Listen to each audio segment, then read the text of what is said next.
Hello, this is Chef John from foodwishes.com with Honeycomb Toffee.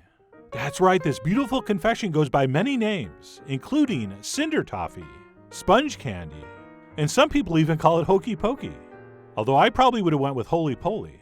But anyway, no matter what you call it, this homemade candy is very easy to make. Although please don't confuse easy with not dangerous. Okay, this is a procedure we have to be very careful with. But if somehow we can manage not to horribly burn ourselves, this really is a fun and simple recipe to make. So with that, let's go ahead and get started by prepping a few things we have to have ready before we head to the stove. And that's going to include some kind of parchment-lined baking dish, or if you want, you could oil some foil. But I do find parchment works best for this. And then besides that, we're also going to want to measure out our baking soda, as well as have on hand a heat-proof silicone spatula. Okay, so we definitely want to have that stuff set up ahead of time before we move on to start the actual recipe. And for that, what we're going to need is some white sugar, to which we will add a little bit of corn syrup. And I know you're a little nervous, but relax, this is not high fructose corn syrup. This one's only a little bit bad for you. And then we will also add in a little touch of honey, which by the way is not included in most recipes.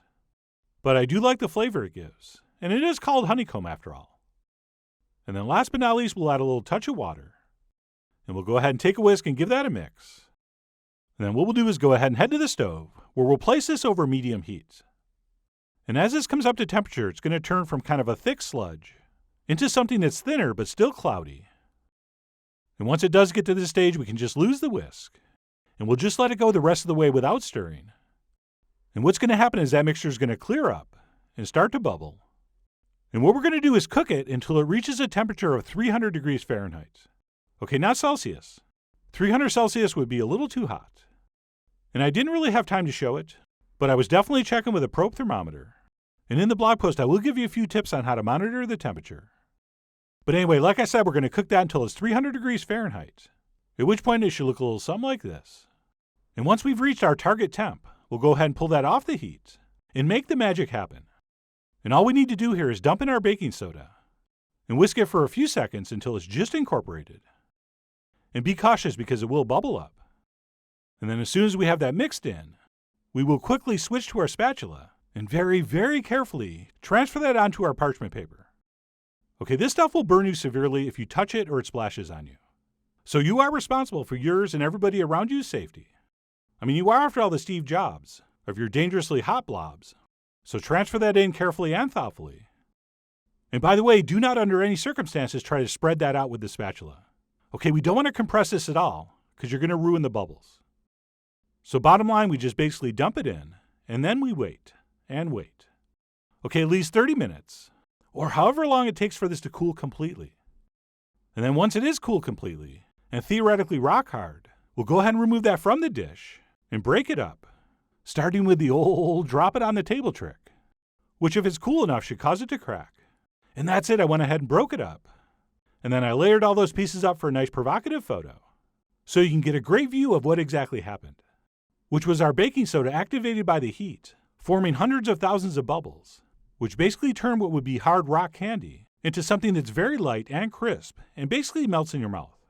And I try not to do a lot of eating sounds, because some people are kind of put off, but I did hear so you could hear that crunch. Oh yeah. So this stuff sounded right, and tasted right, and had the right texture, and I should have been satisfied and stopped, but I didn't. Since I had the ingredients, I decided to try another batch, using twice as much baking soda, which I'd heard gives you even more volume, and a more pronounced honeycomb appearance, as well as even more of that signature addictive melt-in-your-mouth texture. So that's what you're seeing here with batch number 2. Same exact procedure and ingredients, but with, like I said, twice the amount of baking soda. And it really didn't look that much different, but there did seem to be a little larger volume. And again, I cannot stress enough how careful you have to be with this stuff. Right, most people think 3rd degree burn is the worst, but it's not.